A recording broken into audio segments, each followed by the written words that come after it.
and gentlemen, this is the one and only DJ Skyrocket coming to you live with another exciting episode of The Fellas. You know, this is the Fellas podcast. We just got named The Fellas, but it's really everybody podcast. Because anybody can come on. Tonight, if y'all think last week conversation with these guys was a barn burner, tonight issue that we're going to be talking about, you're going to be like, oh, wow, I never saw it like this. But um, one just dropped out here. We come back in. I got my ace boo cool, my partner in crime, next to me. Go ahead and introduce yourself. Well, man, I got it needs no more introductions. It's your boy. Um, they call me Soldier B in the biker world. But we here. We gonna do this again, man. Let's keep this thing moving. And tonight's gonna be another one of those shows. Some people might be interested in it. Some people might not be interested in it. But we gonna talk. So that's what I'm talking about, man. Let's get it. All right, and then we got my little big brother is under me. Go ahead and tell everybody who you are. Hey, I'm the little big brother. I was the big brother at one time. You still the big dog, Tony. You still the big dog, man. But I'll tell you in a sec. So my name is James Waymar. James Waymar, everybody know me as Tony. I represent One Way Electric here out of Columbia, South Carolina. And again, it's my pleasure to be here to talk amongst my peers and share my opinions and ideas and hope to reach out and, elevate somebody else. And, that's what we want to do is pass knowledge on of what, what the Gen X think. And, we don't think much about nothing. Right. We barely think. We barely think. We on autopilot. At this point. Hey, maybe to a detriment, Yeah. Hey, but so what I was gonna say is, my wife say, I was sitting there, I was 400 pounds, and I felt like I was a little bit of a force to be reckoned with, and now I've lost 100 pounds, and my wife said, "Oh, you ain't running that mouth so much no more." You ain't pushing nobody around. You ain't pushing nothing around no more. That sounds like my sister. Hey, but she see that weight loss, dog. I bet you that coop be on got dog on time and now, dog. Okay. Oh man, I tell you, bro. Sarah done lost. How much Sarah done lost, Tony? Sarah lost 130, 130. Yeah, she lost about 130. Yeah, she's a whole new woman. Yeah. Y'all trying to relive y'all old days. Huh? Y'all trying to relive your old days. Oh yeah, that's what it is. You know that. I'm getting they slowly, but tell all the secrets, but you know. I'm getting they slowly, but I'm coming. You don't want to. I tell any and everybody the journey we took to do it. We took it because of our age and the condition our health was in, and it was important for us to make that not just a change in diet, but make a dramatic change in lifestyle. So I would tell anybody gastric bypasses, gastric bypass and the SADie that my wife has. These are they basically go inside your guts with a blender and tear it up. So and things, I have not had a decent meal in 5 months. How longer than that actually. I had a decent meal about this year really. Because it's a long process and you have to be committed to it. And once you lay on that table and get it done, there's no going back. There's no sneak day, cheat day. There's no cheat day because you get sick if you try to cheat. Yeah. You're right on. Mm-hmm. Well, as y'all can see, our fourth member of our podcast is running a little bit late. He got some family duties and stuff he has to take care of, but he's going to be coming in. But tonight's topic, we got two topics we're going to talk about tonight, and we're going to try to keep it to these two topics. But as we know, we've men and we seem to stray off sometimes. But the first subject we're going to talk about minimum wage. Oh yeah. Minimum wage. Do you think, with the cost of living and the price of groceries going up, do you think the minimum wage should be raised across the board, and should it be a national minimum wage instead of like different states have different minimum wage? Well, I guess I'll go in first on this one right here. Um, Honestly, I believe this right here. Anytime for any thriving economy or any thriving, if we're gonna thrive as a people in an economy, um, I really believe that your wages, if there's a GDP every year, a number that we look at every year. So what's the gross domestic product? How well are we doing? How many jobs have been added? If we're gonna keep looking at those figures on the big scale, then I think we need to look at the figures on the thing that drives those numbers to that percentage. So if businesses aren't, don't, as greedy, if the businesses stay away from these greedy policies and being, being as greedy as they are, like, oh man, we're doing more with less, we got more coming in, but then you still don't want to give your employees that pay bump or that raise or whatever to try to keep up with an economy. If your business is thriving in an economy right now and really thriving in an economy, even though I know the business takes some expenditures on the back end. Okay, I understand that, but it's not an excuse to exclude the employees that make the business happen. Because honestly, employees are not looking for a whole lot at times. You know what I mean? It's not like they're looking for I need to be paid, with $5 extra an hour or something like that. You know what I'm saying? So I believe that the individual businesses need to look at what their state looks like how they're, how well they're doing, and then look at your employees and be like, well, you know what, we're still doing pretty good in this economy, and be able to give them something, but it's being honest with the employees. Like, you'd be like, look, if y'all can stick with us though, because if it's one thing that employees have, a lot of good employees too, because we don't like change as people that work in the workforce. So we don't like that change, because change is like, now I got to start a whole new one. I'm starting from the bottom again, and now where I'm going to be. So we have dedication to these companies, especially when you invest your time and how many ever years you invested in that company. So, I look at it like it really is. It should be in the hands of the company, not to be greedy. But if they're making money still in a bad economy, if they're making that money, I think that they should spread that wealth to the employees also. Even if you don't have to increase the minimum wage, if you just pay $1,000 stipend or something to them, I'm saying, give them something like, well, we're gonna pay you $1,000 stipend here in the middle, for these 6 months, and then we're gonna pay you another 500, or another 1,000 around Christmas time. You know what I'm saying? Just to keep those employees engaged, because that's $2,000, which is not a whole lot in this society, but at those times it kind of helps, especially when we start hitting Christmas, when people really start to bleed. Everybody wants everything for their families, their kids, and all that other stuff. So I believe it's up to the companies. I don't think that there should be a government that has to come in on the backside and say, hey, um, everybody needs to be paid $22 an hour, regardless of what they do, because that's not even reasonable at all in certain countries. So, Well, hold on, Tony. Before you go, let me give y'all some numbers. So the federal minimum wage is $7.25, but as of April 2024, it was reported, and you can Google this stuff.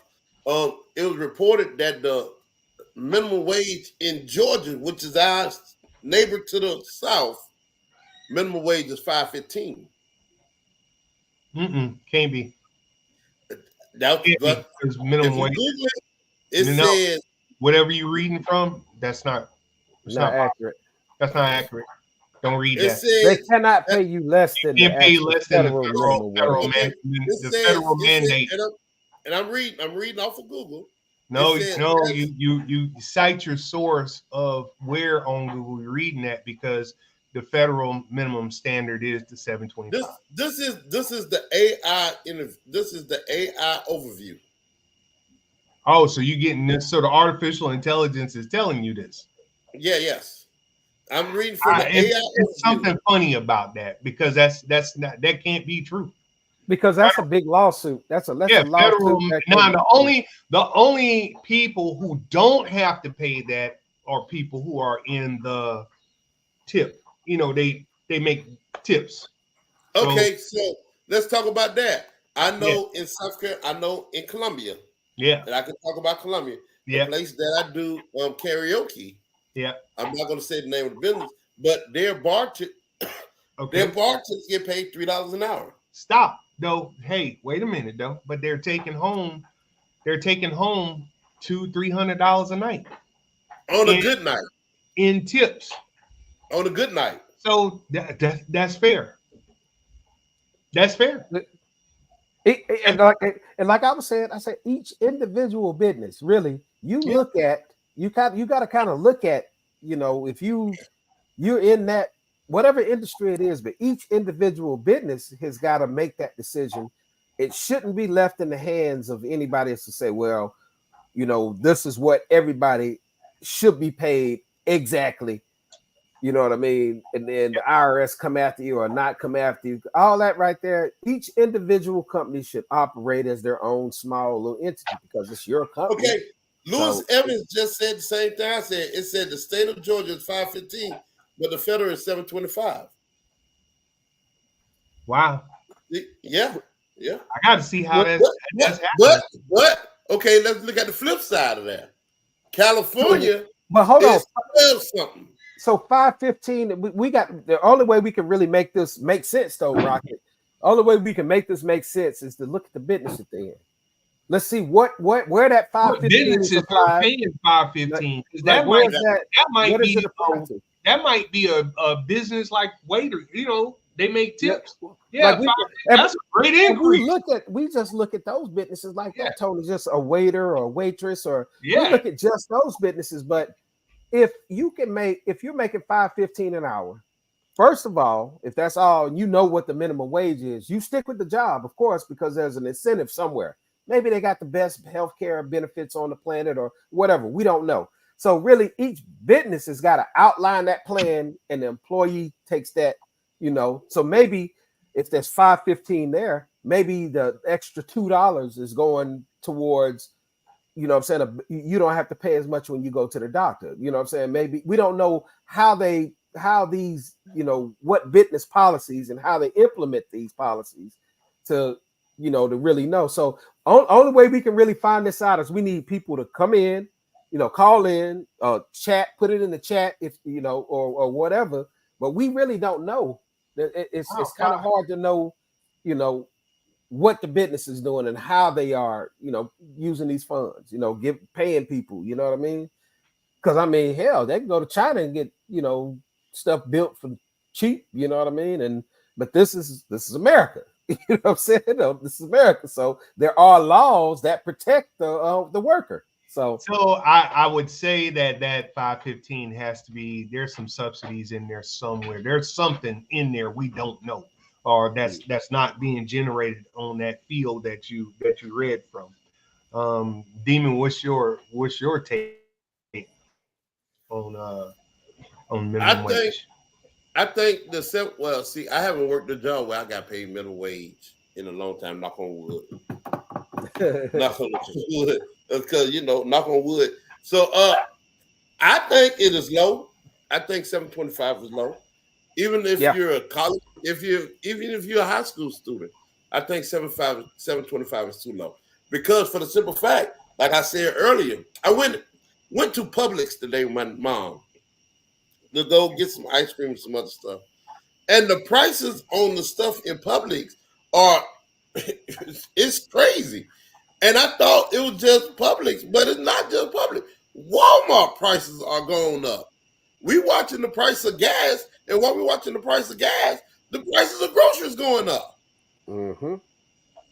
So I think, but you got to think the people who's making that federal minimum wage, those are your well-to-do people. and they don't know. I bet you one of them can't even tell you how much a gallon of milk is because they got somebody probably that go to the store and buy their milk for them. They don't know. But I tell you this, I mean, like you said, that's I'm the not well. gonna say that. Huh? Go ahead. Go ahead, Tony. Go ahead.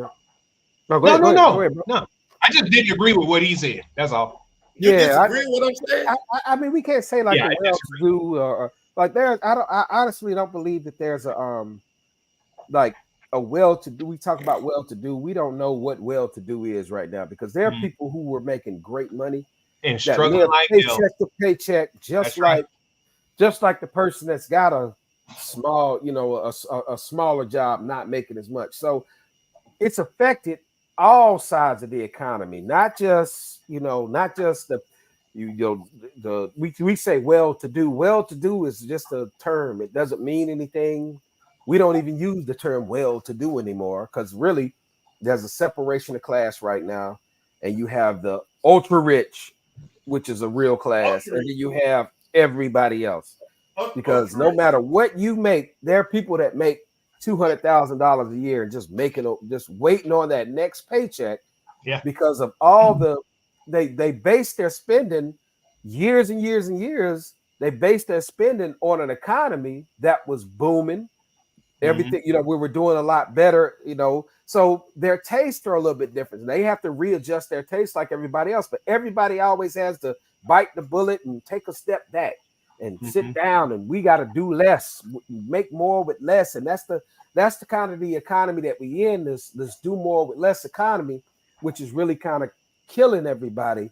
Yeah. Even anybody that you would have considered to be well-to-do at that point. So that's not really a term that, I think that, is even a factual term anymore. There are no well-to-do because we can already see the two classes have already been separated, and you really do have the have and the have-nots, because people make a lot of money and they really, really, really still live for that next paycheck. And that's what keeps their family going. So, so that term is not really I don't think that's a real term, as far as what the economy looks like today. For whatever reason, what's going on right now, everybody's facing these hardships. These prices are crazy, and everybody sees it. And it kind of does, like you say, it kind of doesn't matter what economic situation you in, unless you making millions of dollars. Everybody of every walk of life is struggling, just because you walk, you go in the Shandon area and you see these big houses and automatically you think somebody who lives in that house is not struggling. You're a fool. You're a fool. Yes. You can't think like that. Just because they got more real estate than you, that means they're paying a great deal to be there. You never know what it took for a person to have what they have. Are you going to do what they did to get what they got? Right. And 9 times out of 10, many people will not. And are you willing to maintain? Are you willing to maintain that lifestyle? And that's where I think a lot of people fall behind. They want to maintain that lifestyle. It's like, well, we were used to this. You know what I mean? From a business owner, bro. I'm telling you, and I know you can relate to because you done seen your dad. Hey, take it from me. I got people who work for me making more than me. Yeah. Oh, absolutely. Absolutely. Huh? Absolutely. To sustain your business. Absolutely. Now, let me ask you this. Absolutely. Is the narrative supposed to be that way? You see the thing. Oh, I'm a business owner. Yeah, but I got people. I got people who rely on me to make those sacrifices, and it's not a sacrifice because I'm gonna pay you. If I hire a man and we talk about what you gonna make, I'm gonna make sure he gets paid first. Right. I'm not. You know they ain't gotta come look for me on Friday because they know they're gonna get paid. I don't give a damn if I got to go. They don't know where it comes from. They don't know if my contractor paid me like they're supposed to or not. But I'm gonna go. Either I'll go to my bank and borrow the money, or either I'm gonna make the sacrifice, to make sure they are paid. And eventually, yes, I do get mine. That's why I'm in business. Eventually, I do get it, but it's so far in the future. Man, I might get paid. Good thing about me working for the state, and when I was working for the state, I was getting paid once a month. So, hey, that teaches you discipline. Getting paid once a month, you learn discipline with money. Oh yeah, you are very disciplined with money, and so I'm used to it. I get paid, from this job right here. I get paid once a month, and it's not a great deal, but the deal is, hey, I'm a whoop-de-doo, I'm a business owner. That's what's up. That's what's up. You can talk to your dad and he'll tell you. They be waiting on January. Hey, what make you what make you even matter? What make you even matter is they don't do what they supposed to do, and you got to go out there and do the work. Yep. Oh shit! I tell you this though. Come January, that's what the business owners be waiting on. All right, man. It's January. We got to go see the IRS now. So yeah, shit. Y'all owe me. Y'all owe me taxes. Oh, we don't even want to talk about taxes, man, because the taxes, bruh. Oh man, they pound you now. They pound you. They pick a time to audit you when they want. Did y'all read what Lewis put on there? I highlighted it. Yeah, it's on the okay. Oh, in Atlanta? Yeah. So he said, yeah. In Atlanta, it was. So he was talking from actual. It is 515, but he was the W6 or whatever. Yeah, WG6.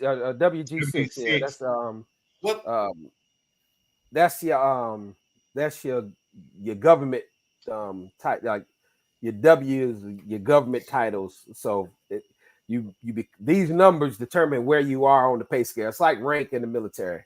So that's what that's what it is. So I never knew what my WG whatever was. If you'd never worked for you've never had a government job, government job. But that's kind of like what that is, right? So there. But you can correct me too, Lewis, if I'm wrong. But yeah, so I'm glad I listened to you, Barrett and Clyde. I listened to y'all first because you really brought compassion into how I felt about it, and I had to hear y'all. Now, what show was here, so I could hear his take on it also. Oh, he coming out. I'm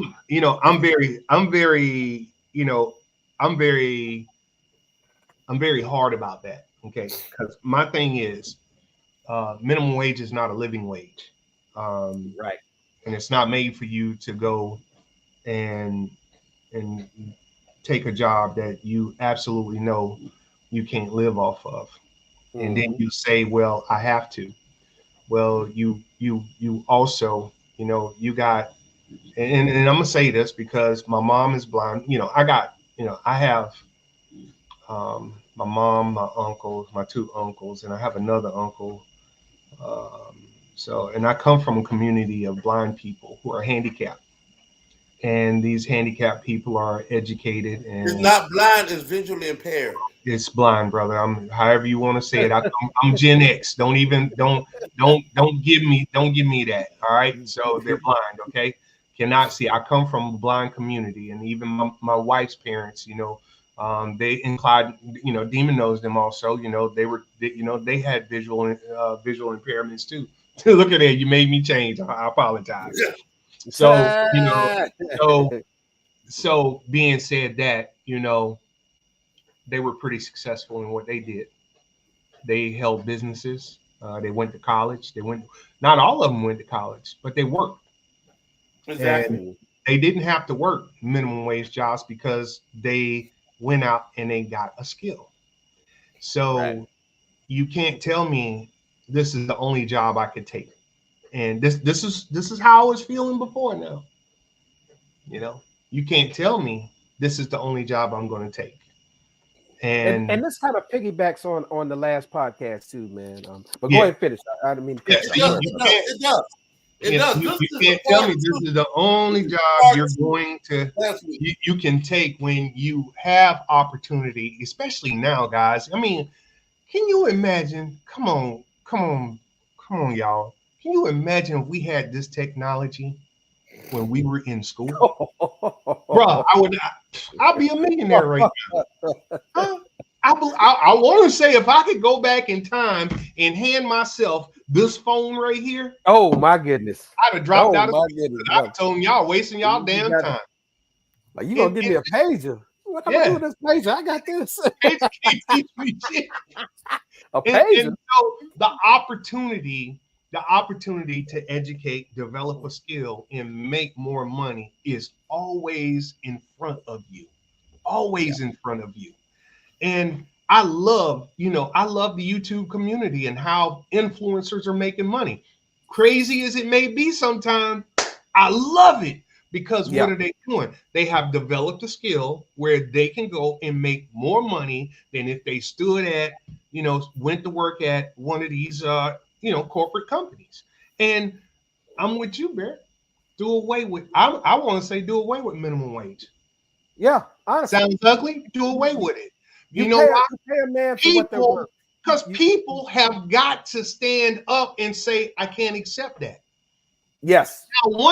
Now I will come in like me. When I started my job as a furniture technician at Colonial Life, I was making, I think minimum wage was $4.35 then, right?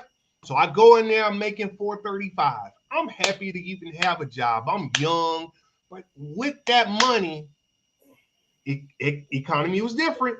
With that money, what was I able to do, Demon? Had my own apartment, had a car payment. I took care of a chick who didn't want to do shit with her life. I made sure food was on the table every night. Now, did I have money to do anything else? No, I didn't have money to do anything else, but I was surviving. It's virtually impossible right now. That's an impossibility to say you're gonna go out here and get a job at a corporate company who's gonna pay you the minimum wage. That is a waste of your time. It is. Waste of your time. Now, if you go in, because when I went in, I made minimum wage, but I had to improve my situation. You got to improve your situation. I did not become content with the money that I was making. Right. You can't be content with that. You have to improve. Now, if you work in that job, I don't give a damn if you are a cook back there slinging hamburgers. If I become the best hamburger slinger back there, once I manage that skill of making that for people, do I deserve? Yes, get paid more money. And if they don't pay you more money, guess what you do? Get your ass on. Get your ass on. That's right. Hey, but the thing is, too, you got to know your value. And people, absolutely. A business, and take it from me, take it from Bear's daddy. A business does not operate without people. Right. I cannot operate without people. Valuable asset.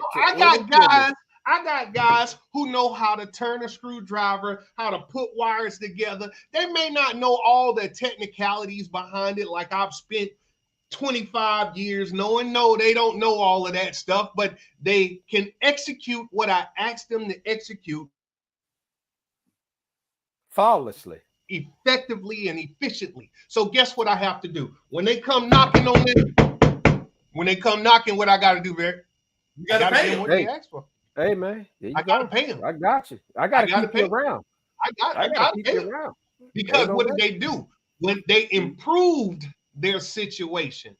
Now, the problem becomes they start getting stupid. They start to get to think that they know. They start, no, they don't cut corners. They start to think that they can run my That's the bit. Now that's that issue. Now we got that issue. That's that. Now issue. I might as well tell you, hey, walk on. Pew. Really? Be out. I will start from ground zero with another person. Somebody that's willing to learn. Willing to learn. But that's in all aspects of business like that. So, because you can in other words, you're telling them to be humble. Sit down. Yeah, be humble. Be humble. Once you when you got somebody like me, I'm sorry. When you got somebody like me who will sit at the negotiating table, I will sit down and I will listen to you. I will evaluate your work. But now if I see a bunch of cracks in your work, especially when I gotta put boots on, when I gotta put my boots on, get in my truck and go do what you were supposed to do, bro, don't even talk to me. You shouldn't be talking to me. Let me tell you this right here, though, Tony. Let me tell you this right here.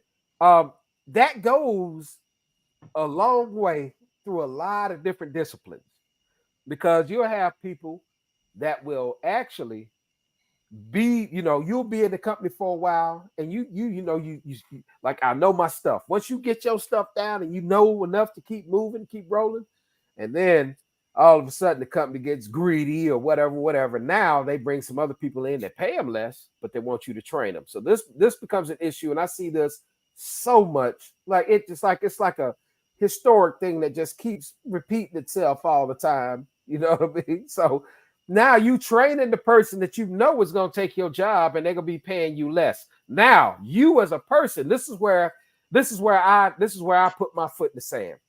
This is exactly where I put my foot in the sand, because my previous job dealt with a lot of high pressure systems and a lot of, it was hazardous 500 hazardous conditions that could yes. really cause harm to everybody else that's not involved in, So my step on that was like, well, you know what? I know where this is headed. I see the path. I've seen it throughout my life. I've seen the path where it's headed. Okay. But if you put this person with me, I'm definitely going to train them 100%, and I'm trying to give them everything that I know in the limited time that I have, because I know I'm going to be gone, here shortly, because I already know what the company's doing at this time. But once they get proficient enough, but if they're proficient enough, I want them to be as proficient as I am, or as best as I, everything that I can give them, because I'm not greedy like that. And I hope that because they're making less money than I was.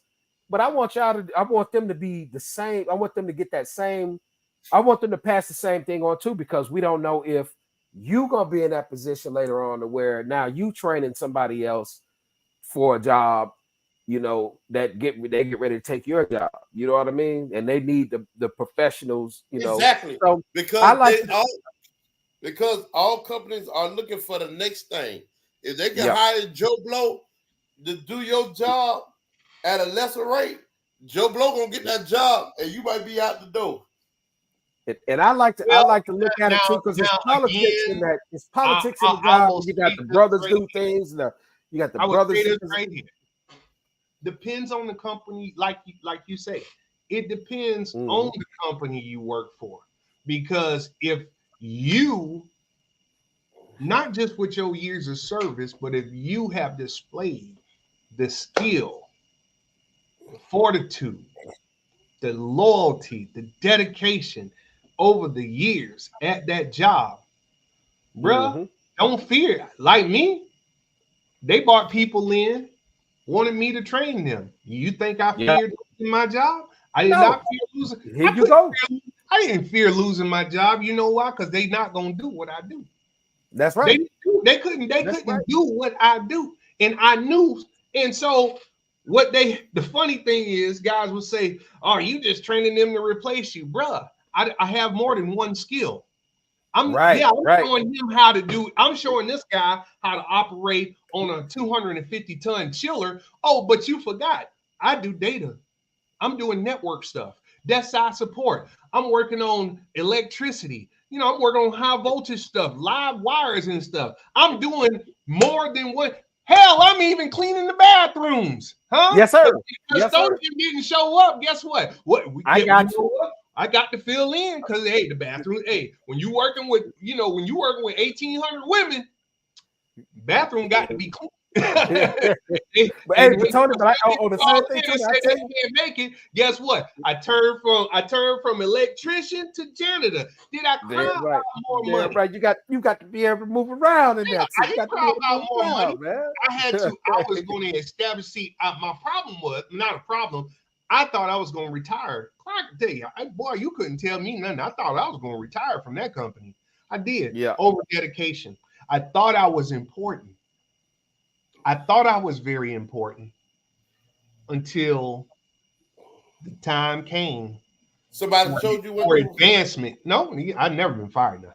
for No, advanced. I'm talking about when somebody told you, showed Look you at that this you here. wasn't Look important. at this here. Yeah, they showed me I wasn't important. Well, they showed me they didn't value me enough. And so what did I do? Okay. Once I completed my education, once I passed my master license and did what I had to do, and so I'm the only guy on the team with a college education and a master license in electricity. And I never said I knew more than anybody else on my team because those guys trained me. It's just that I read a book. I read a book and took a test and passed it. Bam. That's all. That's how I got it, right? Test hard as hell. Hours to complete. I passed it, right? Yes, So I'm not looking, I wasn't looking to be more than what they were, but I had the qualifications to be the next assistant manager.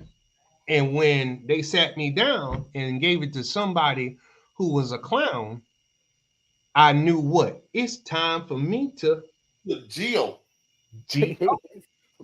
Hey, you woke and go. You go. That's what you do. That's what you do at these. That's what you come home and have that conversation. I had developed a career. I made what I do. I developed a career, and I was confident to walk out the door with my head. Because hey, I'm telling you, once you learn something and you got a skill at it, believe me, you could take it somewhere else. I wouldn't give a damn if I had to move out of South Carolina. I would have. I wasn't gonna settle for less. Because I knew myself. All right, well, hey, well, let me pose a question. I'm gonna pose a question to you guys right here, both of you guys right here. All right, and we kind of touched on this, I guess, the last podcast too. That skill that you have. Now, let's look at a world. Let's take the world back. We'll go 40 years, 50 years. Let's take the world back 50 years, when really there was no Amazon, there wasn't no. A lot of the technological advancements that we have right now in our lives that make things a lot easier. And a lot of people make a lot of money just being online. There wasn't no influencers back then to make money. What is an influencer anyway? Well, but I'm just saying there wasn't no influencers. There wasn't these people. A lot of the money machine. The money you ain't got that on education. Man, hush. The money machine is now flipped. Now, because back then we had to rely on skills because we came from a time and an era to where you had to have a know-how to be able to do things. Like we actually were, most people that agriculturally, we all knew people that grew food or were a part of a family that grew their own food, or the kids coming out there to pick watermelons in the field at, whatever time, what I'm saying? So we actually had this generational thing that was happening. And then it's like the tap water turned off. It was like it was flowing. We was producing our own stuff. We were honestly, politics wasn't even a real thing for a lot of people. The overreach wasn't there. So people were kind of living their lives and still living their lives. But then we got to the point where now, the certificates, that paperwork that you have, everything that now you need to have this to be able to do this. This certificate says that you are a professional in this or a professional in this. When some of our best and greatest engineering minds came from, they didn't have to have that paper and all that. So let me go ahead and put my question out there. So do you guys believe that? And like I said, this was like from the last podcast, but since we was talking about minimum wage and this kind of affects that also, is a trade probably one of the best things that you can learn if the scenario happens to repeat itself to where everything goes dark on the planet at some point, where there's, we don't have AI and all this other stuff to be able to. So is a trade the best thing to learn, or is that paper in college? I think everyone should learn a trade. That certification. So, and that's just me personally. I think everyone should learn at least a trade or learn a part of a trade. Now you have those overachievers that learn more than one trade, but I think somebody needs to learn at least one trade. Yes. So, bruh, let me tell y'all. When I say these high schools are failing, we said this before, School is failing the students, the young people. You parents out there, I'm gonna just go ahead and you failing your children. You a damn fool to believe that this thing will ever go out of style. This, Yes, sir. My Bro. bad. But yeah. this ain't gonna never go out of style. You'll make money. What is that? It's What a is that? screw. Is that a hammer? It's a screwdriver. Hey, let me tell you, you'll never. This right here, you learn to work this with these, and this. Mhm. You'll never. You wouldn't have minimum wage problems. But you sit there and believe that every child is going to be a doctor. Every child is not going to be a doctor, lawyer, engineer, whatever you are, influencer, whatever you think a millionaire is supposed to be. Bro, even millionaires have problems. Yep. Money ain't having all the money in the world don't solve problems. Security is what you need to give your young people. And let me tell you, the trades, that's security. Hey, heating and cooling ain't gonna never run out. You gonna drive a car, right? Huh? And now nobody can afford cars. So guess what? Now we short on mechanics now. Oh my God, I can't get my car fixed. You know why? Because you told your kids, they told me in high school too, Barry. They told me in high school, you put on a tool belt, you stupid. So I graduated out of high school. I'm sitting in there learning accounting. And this shit boring as hell. I don't want to do this, Mama. Mama, I don't want to. I'm sitting in the Lieutenant Governor Peeler's office. When the State House was being redone, we were sitting in the Carolina Motel across the street, Carolina Motel, and I was sitting up there, and I'm watching every day. I'm going in, and I'm watching the world. I'm watching a building being tore down and built up next to me, and I'm watching the world go by. Oh, but I'm working for Lieutenant Robert Peeler's office. Fuck that. Excuse my language. Nah, bro, go say what But you that got. shit boring. Sitting at that desk, that ain't my thing. Now, for some people, it is. But I was not sitting there having an impact on anyone. So I'm not impacting anyone. So I'm bored. Bruh, learning that trade. You know what they say? What they say during the DNC? We got to build more houses so we can get the price of housing to go down. You damn right. Who y'all think building houses? Oh, y'all think the Mexicans just walk across the border and they know how to build a house? Nope. They just know, hey, they just do the labor. But guess what? You got to have somebody who know how to do it. All we doing is you telling the people who come here, they not coming here with a skill. They coming here and they are learning the skill. They're coming here and they're learning the skill because this where I'm gonna have failing, telling the students. This where I'm gonna have to derail the train, though. This is where I got to derail the train. Because we're not talking about who's coming here, who's not coming. This brings us back into. I'm saying people are that's in the community. That's what people say. They coming over here stealing the job. Shit, you ain't gonna do it. We got to get somebody to do it. But I'm still saying this brings us back on the political side. That's a polarized side. So we're gonna leave that out. I'm just saying that because I don't agree 100% with you saying on that. So that's polarizing. That's polarizing right there. I understand, but the jobs, the career, the trade. Because we gotta let people speak for their own. We gotta let people speak from their own, what they believe, what they see. We gotta let them speak because, like, we don't see what everybody else sees. There's some people that see things that we don't see. So we gotta leave that. I'm amongst the community every day. I'm amongst the community every day. And so what I say again is the trades. Man, we so short on plumbers right now, y'all, and y'all would not believe. You know what a plumber can make right now? A certified plumber can make right now. He can make about $50 an hour. He can make he'd be a millionaire in no time. Oh yeah.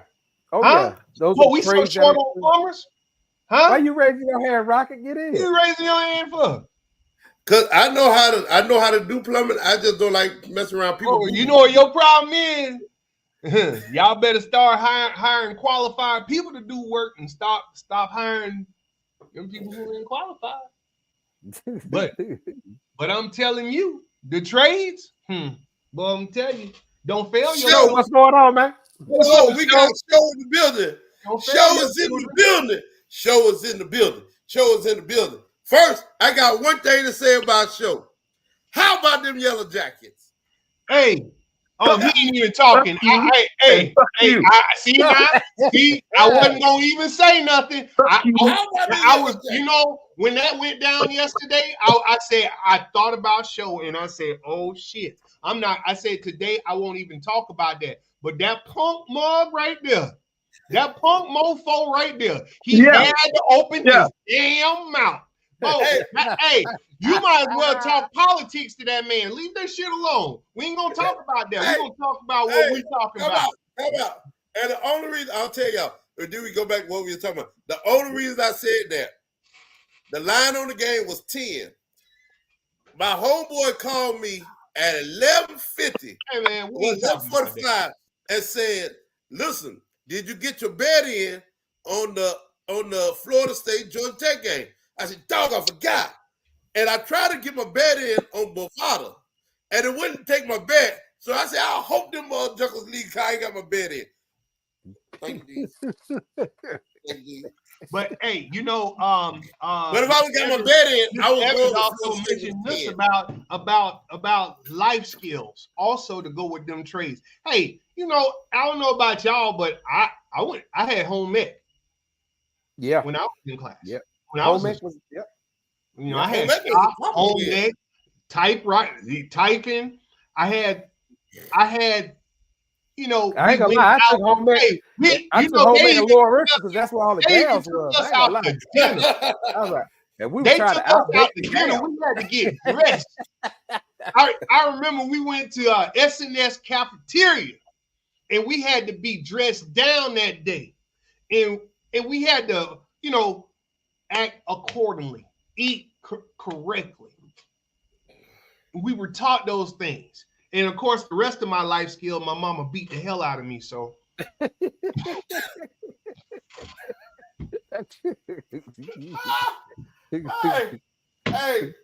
hold on. That's called drilling it. Drill that into you, man. Yeah. Oh, it was drilled. Drill that into you. Yeah. Go ahead and yeah. You know, my mama was. You know, I lie to y'all not. I lie to y'all not. You know, I tell you, my mom told me. Everybody know who I am. This your boy, the show. You know what I'm saying? 1/4 of this good old podcast here. I'm in here now. Running a little late. Had a family function to go to today, and everything like that. But I've been listening. I hear you guys. I'm liking the conversation. The thing about it, Tony, I done told folks about this young cats, what you saying about the trade thing and everything like that. And Tony, he do hit on a point to a certain extent.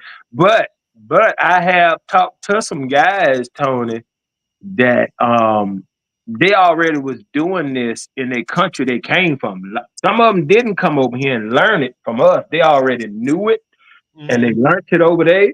But you know, especially with the carpentry part of it, because those are the guys I done talked to. I haven't talked to none of them doing air conditioning and refrigeration and nothing like that. I talked to some guys that, you know, learned carpentry in South America and Mexico and everything like that.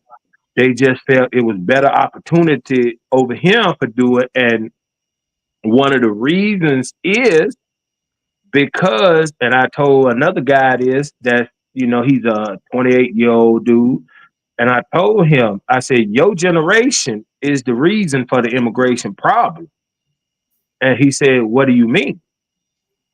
I said, do you want to swing a hammer? He said, no. I said, do you want to lay bricks? He said, no. I said, do you want to learn plumbing work? He said, no.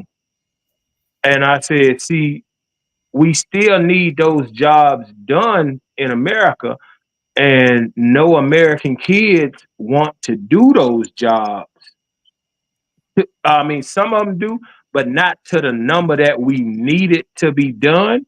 And then they don't want to do it because it's considered hard work. It's hot. It's this. It's that. They want way more than what some people are willing to pay them. So the demand was there, but the subcontractors and the builders and stuff like that didn't want to pay the wage they wanted to pay, so they had to go find cheaper labor. So Tony, it's a little bit of both. Well, It ain't that they didn't want to do it, yeah, and the ones that did want to do it, yeah. the builders, and because Hegel right here, and Tony, you can speak on this him and Barrett and them, especially Barrett. Barrett, no, I don't know shit about swinging a hammer. I can swing it because it's a nail right there, and I can hit it and knock it down. I know what that means, but I can become a contractor to build a house. I don't have to do none of the work myself. I can just sub it all out. All I got to do is go get a license and get settled because I could deal with jobs all the time. It's a builder out there from a company, but he don't get dirty. That's right. Mhm. It's all subbed out, to where back in the day, you would have a contractor that went and he actually did something.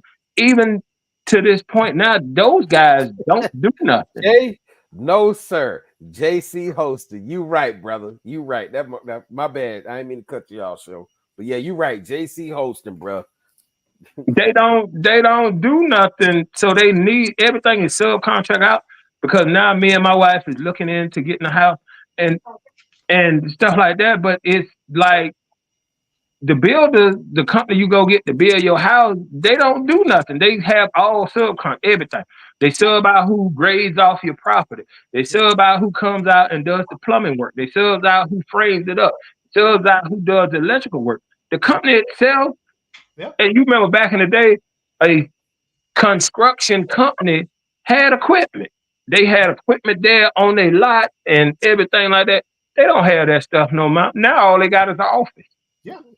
I say this, show. I say this right here. I know exactly what you're talking about. Where you coming from with that? Because because we know what it's like to build a house from the ground up.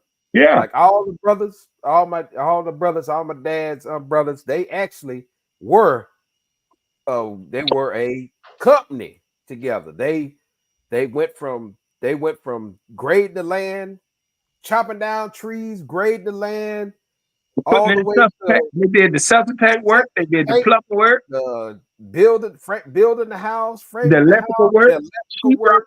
Every last one of rebuilt- them had a trade. They that rebuilt complemented- our house after the fire. Every last one of them had a trade. Like honestly, like they have a trade, and that's the thing that I try to pull from, and maybe my brother, and then some of the others around there. But they have a trade because they had every single thing that you needed. If you wanted your bathroom redone, they still got that. Where they'll take everything out, put in vinyl. They still that trade that they had was kind of like the ground that I walked on with them, saying it because they didn't have to subcontract anything out because they actually had every single tool they needed in the tool belt. Yeah. So that was like one of the coolest things I'd seen, and I don't see families with that. I don't see a lot of families with that structure. No, It's like that show. Well, a lot of they- stuff going on. There are families out there. You meet a lot of guys out there, a lot of builders that I know. They teach their children who want to do it. They teach Right, they absolutely. teach their children who want to do it. So now I'm so I was taking my orders from this guy, but he's went to the office and now his son is the superintendent, and because he's learned it from his father. But again, why did he learn it from his father? It's a lucrative business. So Yeah, but what I'm saying, right. what I'm saying, Tony, but you're right. You're right, Show. Let me tell you one of the greatest things I ever did when I went and I got this right here. when I sat down, I didn't know at the time when I passed that exam, I didn't know what that exam meant to me. But you know what? This stayed in my tool pouch a whole lot more. I was touching it less. What was I doing? I was giving orders now. I was telling people. I was directing people. Now they're looking at me for the answers. Lo and behold, they didn't know. Shit, I'm fresh at this. I don't know what I'm doing. But Tony, because I got the responsibility of this right here, now they What look happened at to Jared? Jared was on stage. What happened? Yeah. But Tony, you got him. You went and got that. Yeah. But yeah, you have I did.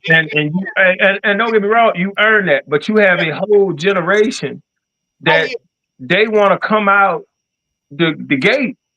They want to come out the gate being the boss. And it's not. Well, see, that's the thing. You know, I got a young man in who came to work with us. He didn't go to school. He started from ground zero. I remember we were paying him. We were paying him minimum wage because he didn't know anything, but he stuck with it. Now but see, he's what I call an outlier.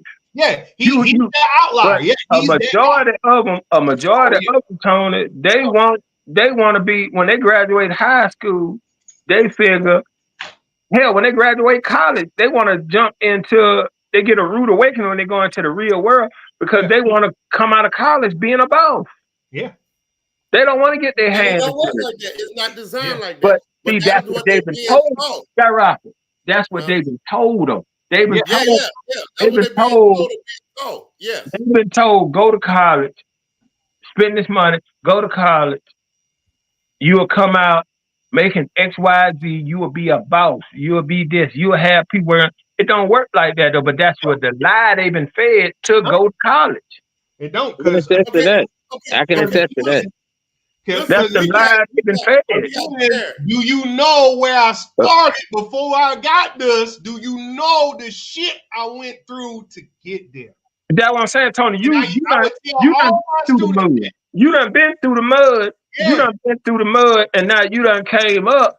But like I'm saying, they have been fed a lie that just go to college, get this degree, you will come out on top. You will be a boss. You will have these cars, and they think that shit true.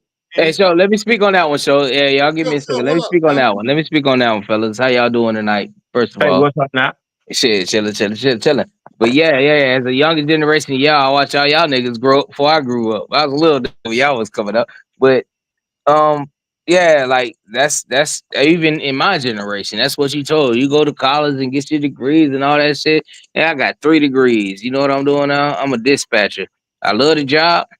I'm just getting into it. I love the job. I love getting these boys out. I get shit from the salesman, but when I talk to these people who are actually working these jobs, these boys who are right out there in the thick of it, and I can have a decent conversation with them. Ain't no salesman making promises and all that, and I'm learning the boundaries between that. Like, yo, stop telling them this shit when you can't do it. When I talk to these boys, I understand. This is what's going on. I'm talking to them. I'm like the mediator between a lot of this shit. But I got 3 fucking degrees, and that's what they told me in high school. I should have been running a whole lot of shit, but I'm not that.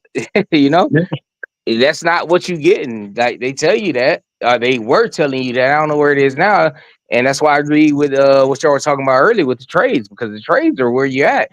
The trades, honestly, at some point in time, you can almost, I ain't gonna say name your price, but you guarantee good shit with the trades because you can't be replaced. That's right. Today you can't name your price.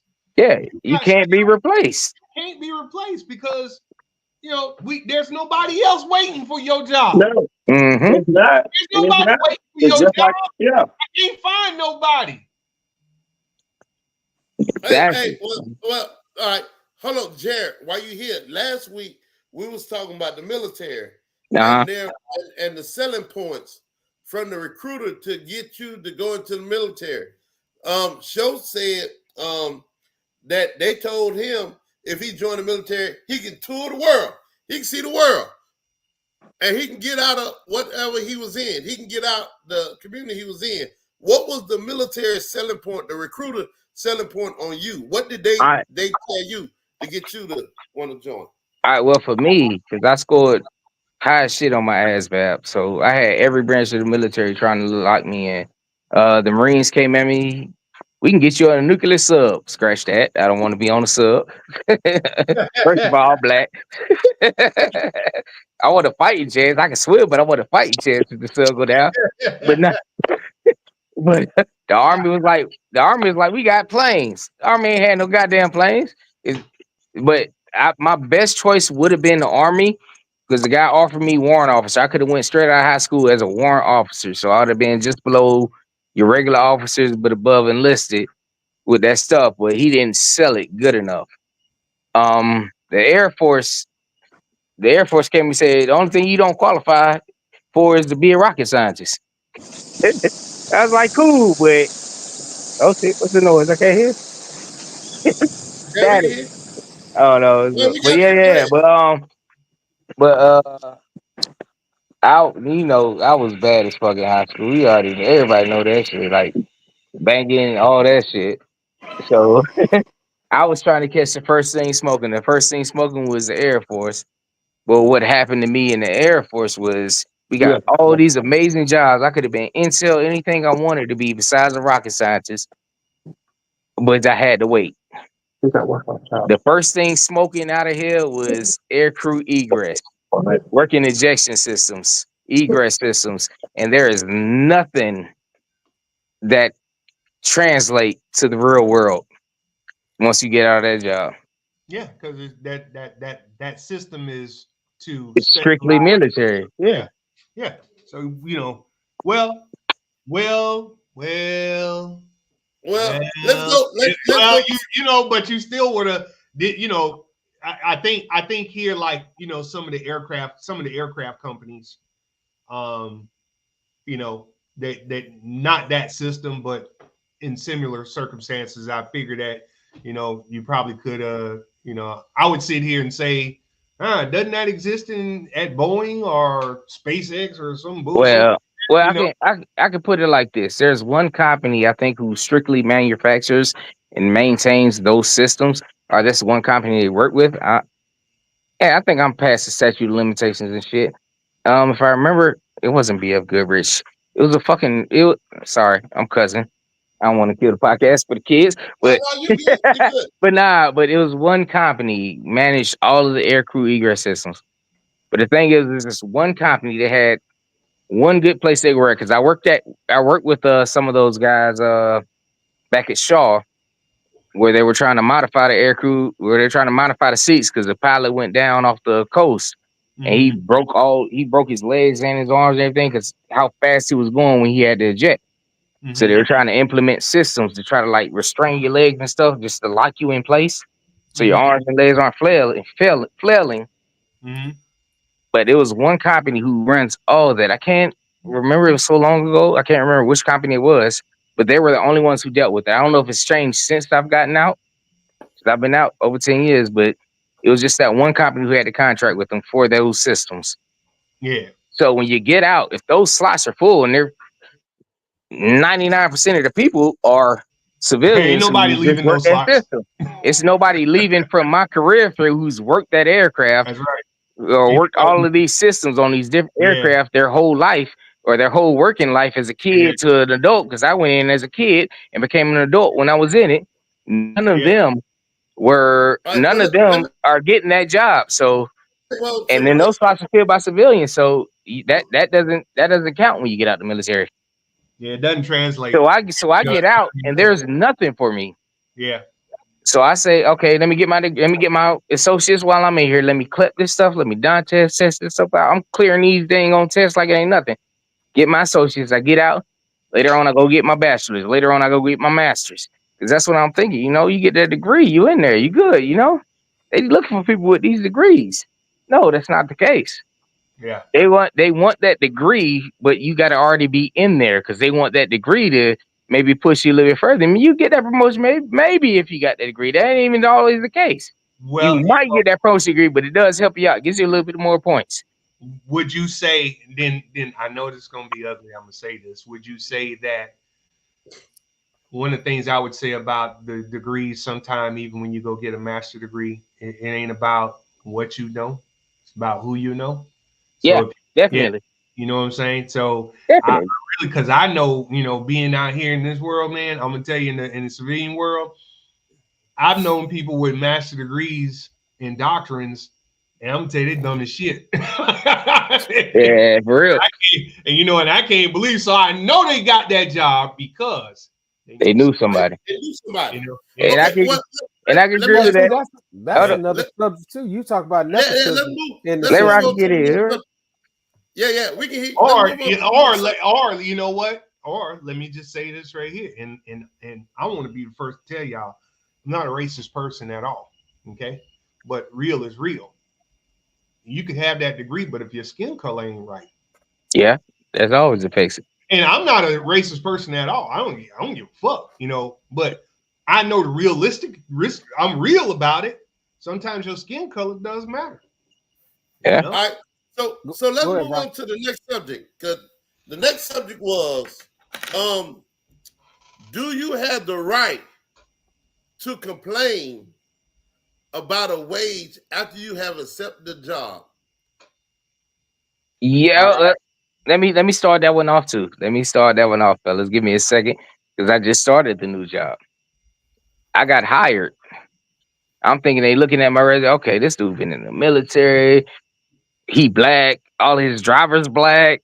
He might be able to. They don't like us white folks a little too much. So let me bring this black dude in. He might be able to make it run a little bit smoother. Okay, cool. You hire me at this level, all right? I'm cool with the pay and all that. But you didn't tell me that you're restructuring. Like you fired all these people, got kicked out of, like you fired so many people. So basically, you're running a company that runs billions of dollars. Well, I ain't gonna say billions, but let's say hundreds of millions of dollars a year.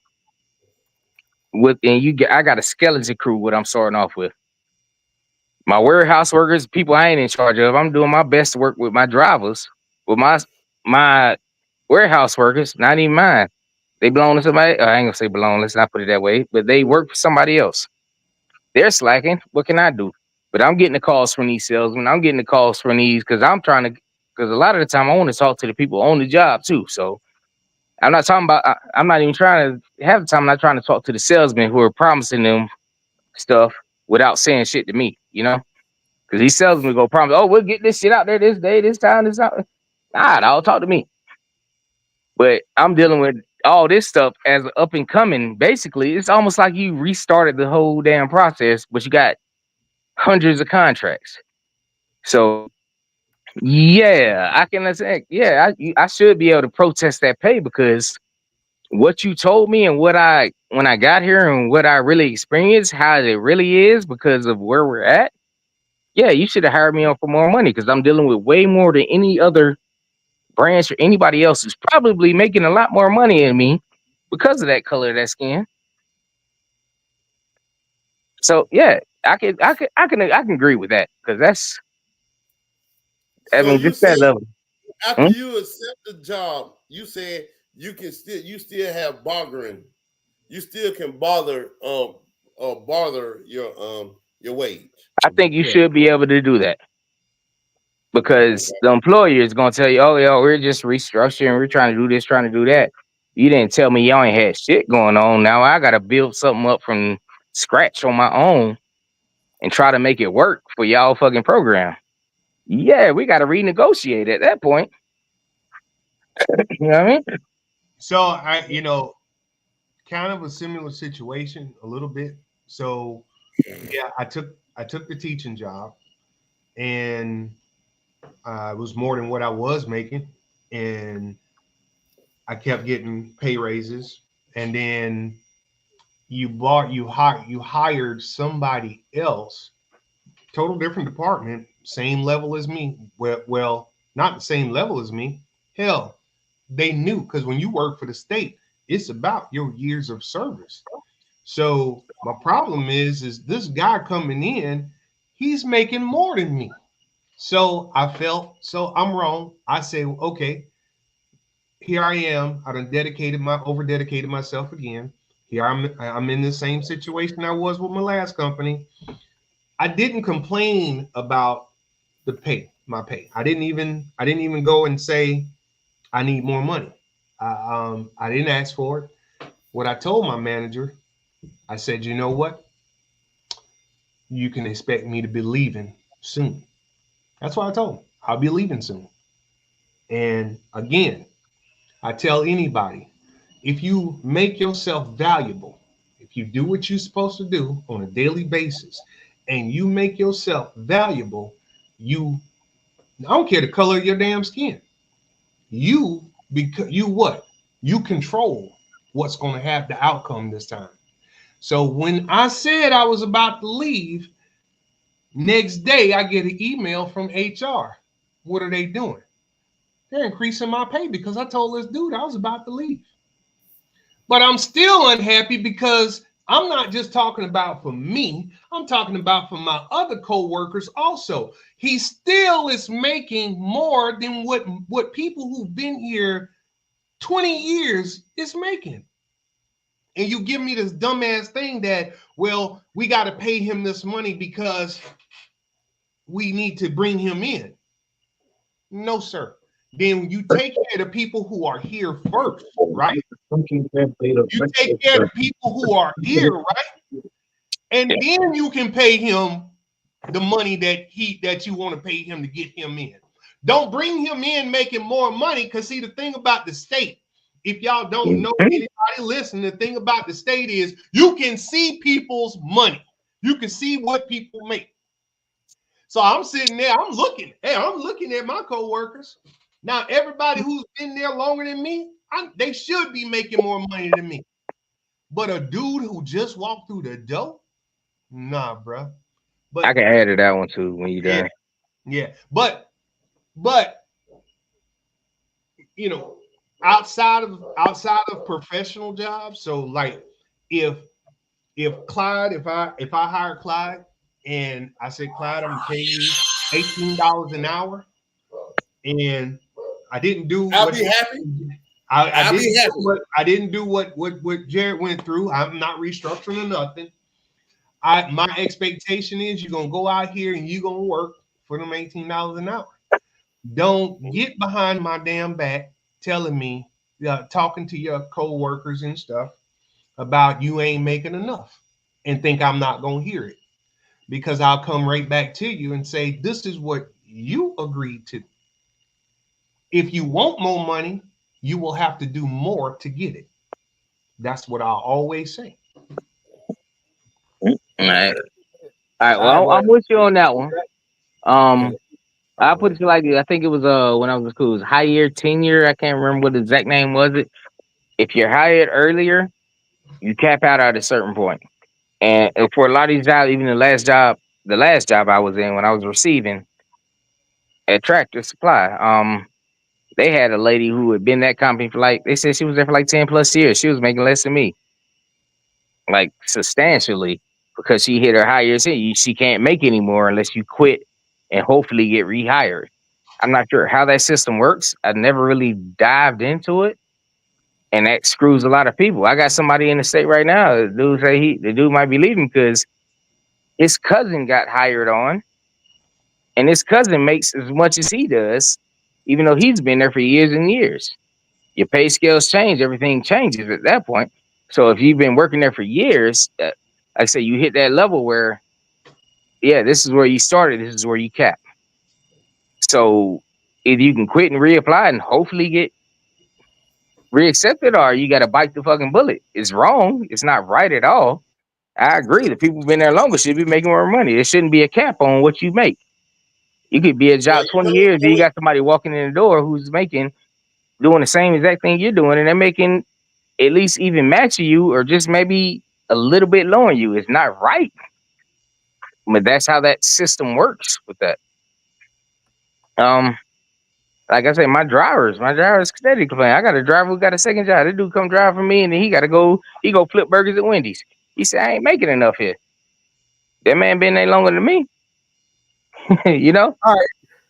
But let's go. Let's keep moving on. Let's move on. All right, let me go ahead and answer.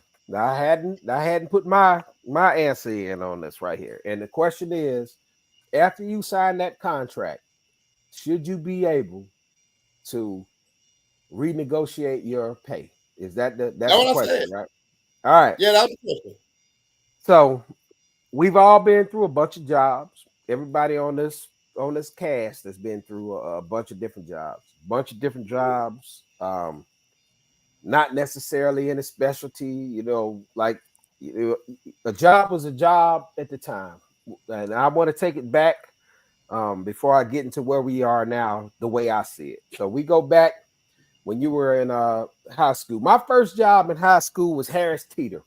I worked at Harris Teeter grocery store, man. Loved it because I could buy them Reeboks, you know what I'm saying? Because my mama didn't, we was at the pick and pay, you know what I'm saying? Buying shoes and stuff like that, and I was tired of getting clowned. Yeah.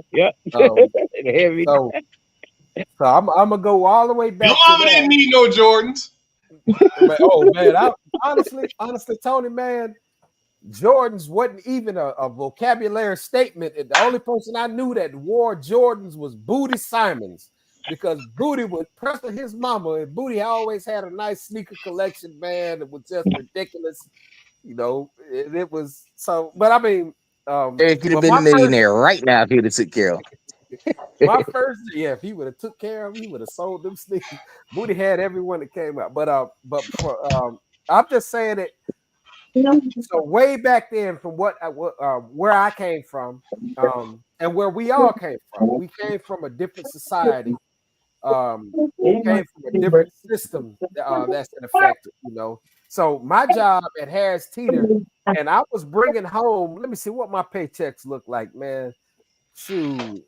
And I'm gonna include my tips. I think I was probably making $200 a week, maybe $250 a week, on some good stuff. You balling. And I'm in high school. That's enough to buy clothes back then, because jeans wasn't. You didn't have to. Jeans wasn't $50 for some jeans. Now cross colors was kind of expensive, bro. They didn't have the it was all the Levi's. You jump on the Levi's. I think Dickies cost more. The working man clothes cost more back then. But I gotta look at it. I had to look at it, man. I didn't see a lot of these name brands come around. Well, I saw them, as I got older, but I didn't, compare. But I knew what we was wearing in school. You know what I'm saying? Stuff like that. But yeah, Harris Teeter was my job then. It was my first job, and I loved it. I loved it, and I thought, and I felt that I was being paid enough money at the time. There wasn't no renegotiating, no contracts, and none of this right here. I was happy to be out of the house, kind of working the job, because it made me feel important, not just to me, but bringing in the little bit of money that I was getting. But back then, that's pretty good money I look at. So I want to say the state of the economy and the state of what we're looking at right now, especially with coming from that little job at Harris Teeter to now where we're sitting here, and I've held several jobs and several positions doing different stuff, and my expertise was just getting better. I kept going to school, kept learning new things. So I'm looking at it this way. The honest truth to me is what we have right now, like our parents were able to accomplish a lot more with the salaries that they had to be able to own all that land, to be able to set up generational wealth, because now everything's about generational wealth. Now you got all these new people talking about how to generate generational wealth. And you looking at these podcasts, you're looking at these TikTok videos and all this other stuff, but the value of the dollar and the value of someone's knowledge is not the same as it was back then. It just wasn't the same. So they were able, our parents and they were able to accomplish a lot more in a simpler life without all the added technology and all the other headaches that we have to go through. They were able to accomplish a lot to put us in a position to where we can now say, well, you know what? We need to be paid more, which is really a huge thing, which is really huge. And I honestly 100% think that you should be able to renegotiate any contract right now. If you're looking at that company and what they do, what they provide, and what that company is right now. So I really do believe that is where we are now. But I'm just looking at back at the essence where we used to be able to go to G-Mart and we used to have penny candies. We can remember penny candies. We can remember that because we were a part of that. We were a part of that, you know. So so let's look at let's look at what really is going on. The dollar in which we hold, in which we want that money. We work harder for that money because it's not doing as much as it used to do. You know, back when you know, in the land of good and plenty. When we used to have, I like to talk to my sister about this. When we used to have honeysuckles, you can go over there and pull the honeysuckles off the trees, the little white bud flowers, man. Pull a little stem out and it had a little bit of honey on it. We used to play football in the fields, you know, and chew on the red sour weeds. We used to have scuffernines and bullets. They used to grow wild all over the place. People would pull over on the side of the road to go pick a bunch of plums and bullets and stuff like that. We don't have that. We don't have that anymore. Like, we were being provided what we needed then, and we were okay. We didn't need a whole lot. You know what I'm saying? We didn't need a whole lot. So I can say this is how I try to gauge what's going on right now. Then our parents were able to do a lot more with the little bit that they were getting, even though, like, Pop used to pick cotton in the fields and they try to, you know what I mean? And they get the 75 cents and they get the big pack of bologna, you know what I'm saying? And it was, you know, and they go get the bread and that's what they ate. And it was, they were able to survive in that culture back then versus the culture that we live in now. We're more refined, if you want to put it in that sense. So we're more refined now, but everything that we do, it's always something that just keeps you from getting to that point. We will never, what we have right now would never, ever, ever be able to add up with what they were able to do with the little bit of money they had. Me and my sister used to be live right there on Tally Adams Road in a little trailer, and Mama used to heat the oven with the burner with the stove. You know, turn the stove on, and we stand by the stove before we go to the bus stop. So I'm looking at my times versus the times that we have now, and I can't really put a pinpoint on anybody's weaker or stronger or anything like that. I look at it from what the dollar was then versus what the dollar does now, even with everything that we have and all that we've been through, being as educated as we can, finding out the facts, you know, and trying to work with people. So I think our connection kind of failed. We got disconnected somewhere between then and now. We got disconnected. The wealth gap has been very disconnected because the dollar really doesn't pronounce itself like it did then. It's just not the same same value.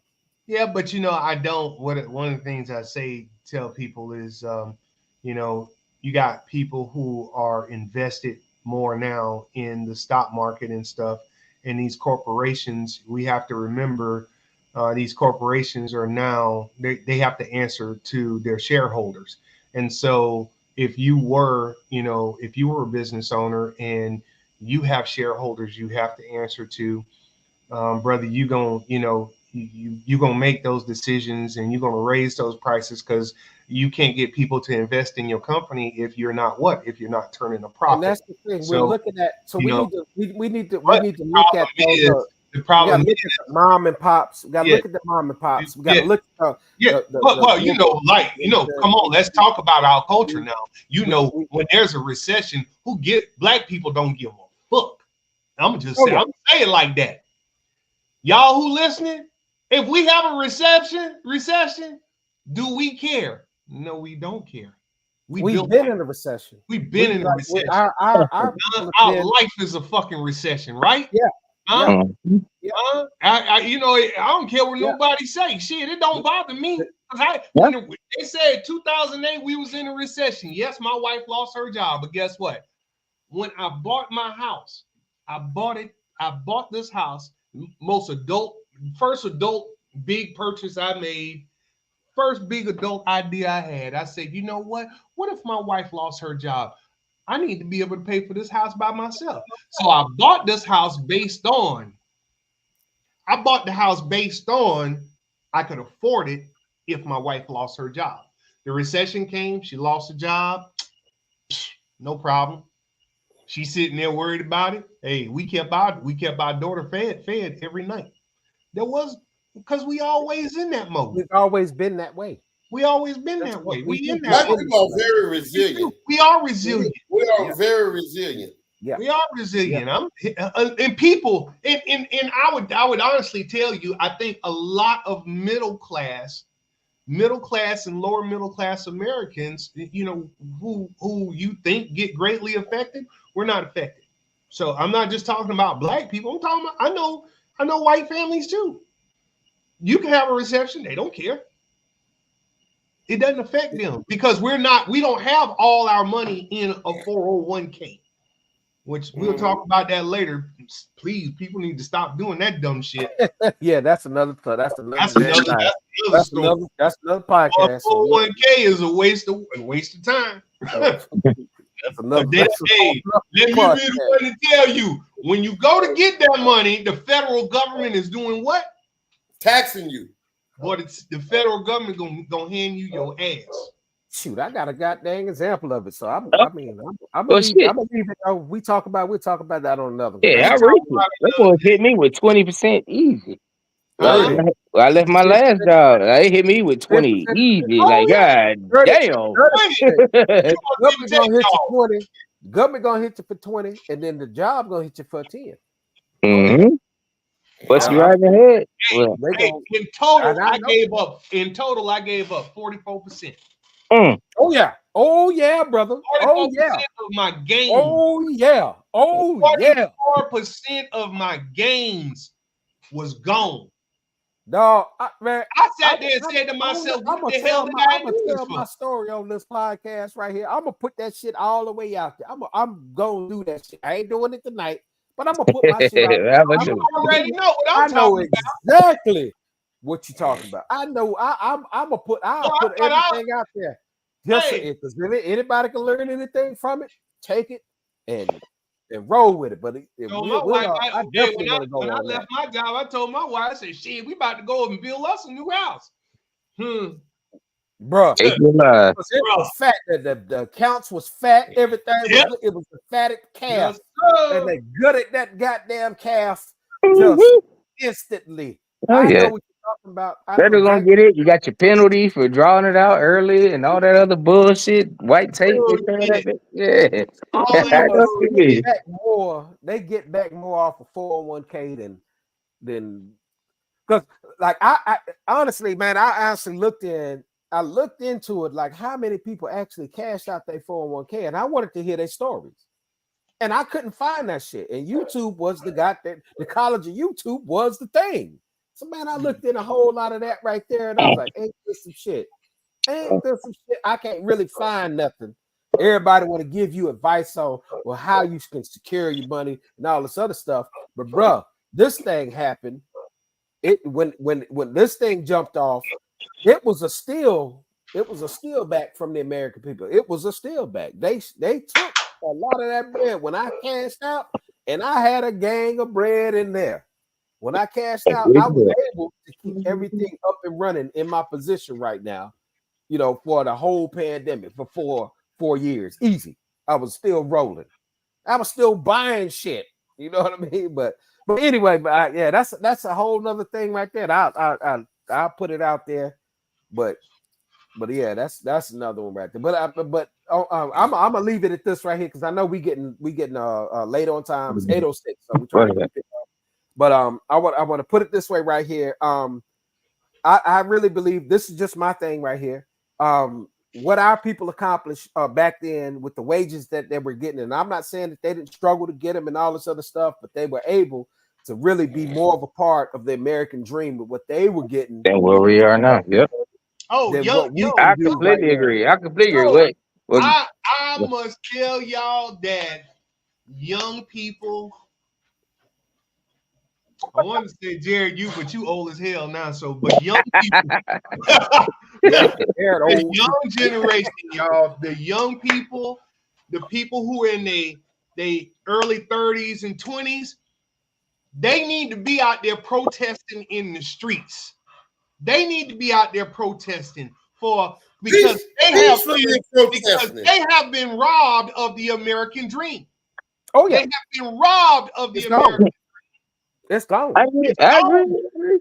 All right, let me add to that. Let me add that one too, because like my brother said, shit. Like back then, you busted your ass for that money, but that money you made, even when I say my granddad was nearest thing to a sharecropper I ever met, Mhm. but he built up enough where he could buy his land. With the money he bought his land for, we'll never be able to buy that same amount of land for right there in the same spot. Yep. That's right. That, but the thing is too, we say we can be out there protesting. Yeah, we can, but we gotta hit them where it hurts, and that's one thing. I had a whole conversation with some few people last night. Man, you gotta hit them in their pockets. You ain't hitting them in their pockets, they ain't listening. Shit, you gotta say. See, You can destroy. No. Listen to what I'm saying. Listen to what I'm saying. You fuck up a building, we got insurance for that. yeah. Mhm. Nigga, if we can get somebody, we can get black folks sent by on one motherfucker will say, let's not buy gas today, That's right. Monday. That's right. Let's get the whole You black across the U.S. to stand behind one person. yes, He sir. say, let's not buy gas for That's right. Monday, It will and flip. that'll fucking hurt them so bad. That's right. Mhm. And that's when they hear it. Oh shit, they Uh-uh. getting pockets.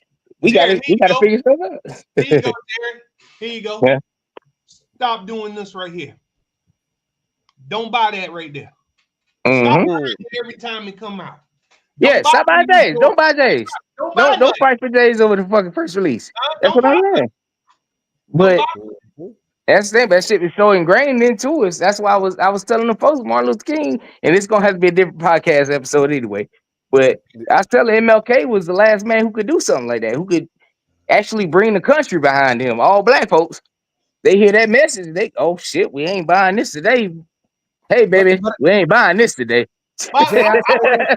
you Jay, know I say what? this right You here, know bro. what? I say this right I here. know because we black and we saying us, but I'm gonna have to also include white You America. Everybody, yeah, anybody, you can really anybody.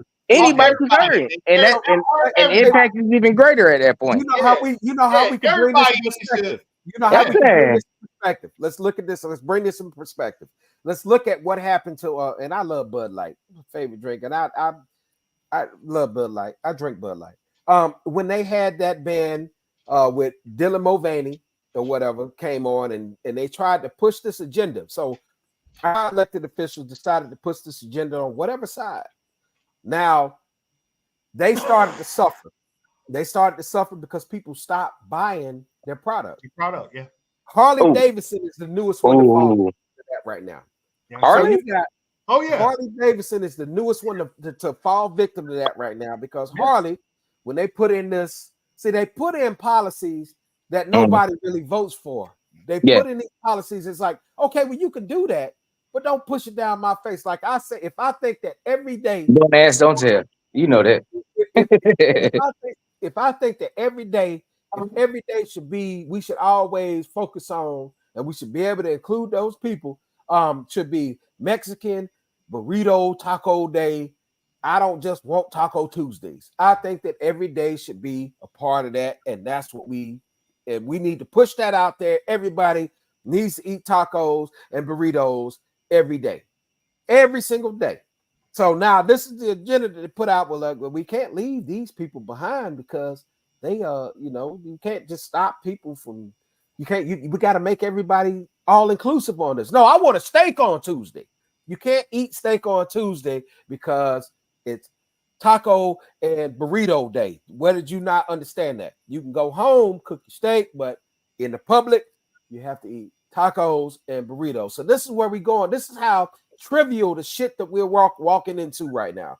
This is the thin line that we're walking into right now for all inclusive of everything, and they started to see it on their products. Like when Harley Davidson took that hit, and they showed Sturgis, and this was the craziest thing I've ever seen. Sturgis of all fucking motorcycle events, one of the baddest motorcycle events ever. They had Sturgis with an empty Harley Davidson booth. Nobody was going to Sturgis.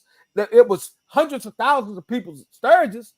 Nobody went to the booth just because the policies that they push out there. They're like, stop shoving it down our face. Because people are like, we'll accept some of the shit, but don't make it seem like that this is what it's gotta be. And we have to accept it this way. So you put it on these brands, and these brands start to suffer, and then they be like, well, we got to pull back a little bit. We losing all our money. That's a whole nother podcast episode too. Yeah, that's hey, listen, fellas. We are past our hour and a half. We got to get out of here. Hey, I'm sorry, but you know, hey, but listen, DEI does need to be out. But Harley Davidson got hit with two things. What you got? DEI, and then they took their division to China. Well, listen here, Harley Davidson is American made. That's an American. I got one too. Before we go, I got one too about Bud Light. I don't know if it's true. I ain't fact checked it. Real quick. Hey, we will add you to the stage on the next one. You in there. Yeah. Hey, hold on, real quick before we go though. I don't know. I haven't fact checked none of that. But I heard with the Bud Light thing, because Bud Light showed a shitload of their shares. They didn't have a whole lot of the parent company. And I heard after that stuff, the shares dropped and they were buying it back. Yeah. They were buying them shares back after that controversy. I don't know for a fact. I didn't fact check anything. I didn't Google. I didn't dark web. I didn't do none of that shit. But that's what I heard somewhere. They were buying them shares back. Oh shit, it's low as hell. We gonna get them shares back. They sold a chunk of their company. Almost all the company, if not the whole fucking company. You know? Oh yeah, let's put this dude up there. Shit, we know shit. Anyway, next time. John Deere did the same thing. That's what I'm saying. Anyway, John Deere did the same thing. Get your ass off my phone. Get your ass off my phone. Hey, hold on, before we go, closing remark. Jared. Closing remark. Let's see. Hey, know you like I will piggyback on some of the stuff I heard. I came in late, but know your worth and honestly fight for it. But be in a position where you can fight for it, where you don't get the short end of the stick. I can walk off my job and still be good till I find another job right now, where I'm at right now. That's right. So know your worth, but make sure you're in a position where you can work it to where you can find something else. That's all I got to say. Hey, that enough said right there, and that's my closing. That was my closing argument. And go finish it up there, Tony. No, I mean that's just the truth. You know, if you know your worth and make sure that you solidify yourself in that position that you are, you can take them talents somewhere else. And don't be afraid. Walk out on faith. Yeah, exactly. Sometimes you just have to walk out on faith. Amen. You may not have it. Amen. You may not have that job, but you walk out on faith. I guarantee you're gonna be okay. Mm-hmm. I enjoyed you. What Skyrocket saying, so I'm gonna go ahead and put mine in. I think he muted itself. And I got one more after you, done. Rocket promo. Yeah, he muted. No, I'm here. All right. I'm up. All right. You want me to go ahead and go? Because Jared got one more he want to say after that. Go ahead. All right. Anyway, this is one thing that I like about this right here. We get in the podcast. We're around our peers. We all have different views about a lot of stuff. Being able to talk about these things really brings a lot of a lot of things to light. So let's keep our opinions rolling. Let's say what we have to say on this thing right here. We keep it respectful amongst each other because we love each other. We're all friends. We've always been friends. We've known each other forever.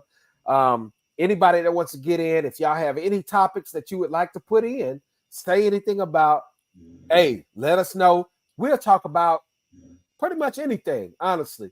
But we've been from the last show to this show. It seems like we had to piggyback last show to this show because I guess there were some things that we all really needed to talk about, and we're headed in a direction in the world, and people see things coming from distances and stuff like that, and we want to be able to, try to give everybody, give you a chance to voice your opinion. The job market ain't the greatest right now. Everybody, I don't know anybody that's not having some type of problems right now.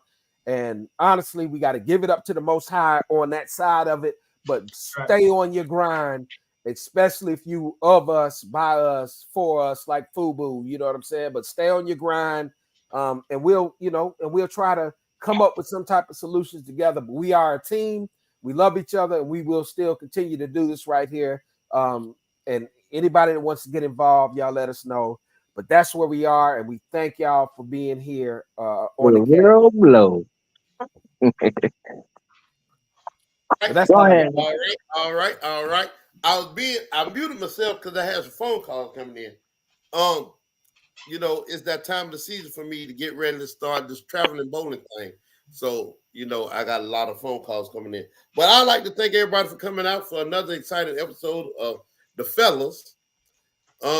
As you can see, this is a podcast that anybody come on and voice your opinion on the subject that we're talking about. Now, from today, we talked about minimum wage, and part 2 was, do you have a right, or are you can you renegotiate your wage after you have accepted the position? There were some key points made on both sides, and I think majority say, yeah, if your job description don't align with what your contract said, you have the right to go back and renegotiate.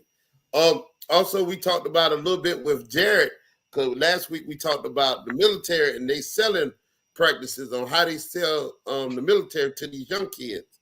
So we went back and revisited that. But next week, we're going to have an exciting episode.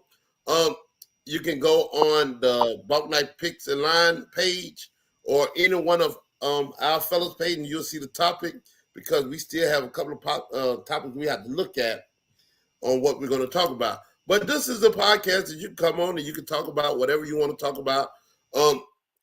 If you have a subject that you want us to talk about, just send in the comments and we'll address it. And we see that works well for us. We do not criticize. We do not tear down no one.